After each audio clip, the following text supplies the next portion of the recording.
বিশ্বে যা কিছু মহান সৃষ্টি চিরকল্যাণকর, অর্ধেক তার করিয়াছে নারী, অর্ধেক তার নর।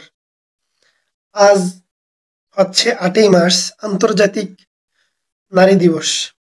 এই দিবসে সকল নারীদেরকে, সর্বস্তরের নারীদেরকে অন্তর থেকে শ্রদ্ধা এবং সালাম। কিন্তু কথা হচ্ছে, আমাদের দেশে নারীরা কি নিরাপদ? তারা কোথায় নিরাপদ? নিজের ঘরে, স্বামীর ঘরে, আত্মীয়র বাড়িতে। কোথাও কি তারা নিরাপদ? কোথাও তো তারা নিরাপদ না।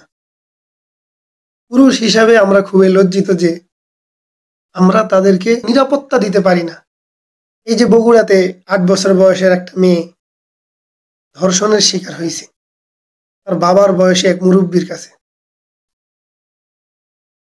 আমাদের দেশের ধর্ষকরা ধর্ষণ করে যাইতেছে, চোরেরা চুরি করে যাইতেছে, যারা লুটপাট করে, লুটতারাজ করে, তারা লুটপাট করে নিয়ে যাইতেছে সবকিছু। বিচার হইতেছে? ধর্ষক আইনের আওতায় আসে, কিছুদিন পর আবার ছাড়া পড়ে যায়। ছাড়া পেয়ে সে আগের মতো শুরু করে। ২ দিন আগে আবার আরেকটা ঘটনা দেখলাম, একজন প্রতিবন্ধী মেয়েকে কুমিল্লাতে দলবদ্ধভাবে ধর্ষণ করা হয়েছে।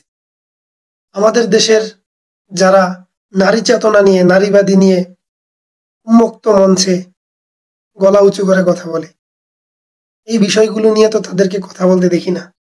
তারা কথা বলে রাস্তায় কিভাবে ওপেনলি স্মোকিং করা যাবে, জামা কাপড় ছাড়া কিভাবে রাস্তায় নগ্নতা অবস্থায় হাঁটাচলা করা যাবে। তারা এই নারী চেতনা নিয়ে, সত্যিকার অর্থে তারা নারী চেতনা নিয়ে মিছিল মিটিং করে না।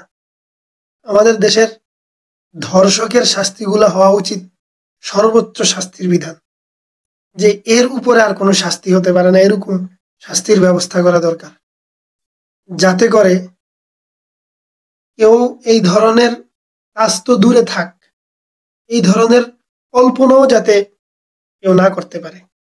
সর্বশেষ ৮ই মার্চ আন্তর্জাতিক নারী দিবসে সমস্ত এবং সর্বস্তরের সকল নারীদেরকে অন্তরের অন্তঃস্থল থেকে শ্রদ্ধা এবং সালাম।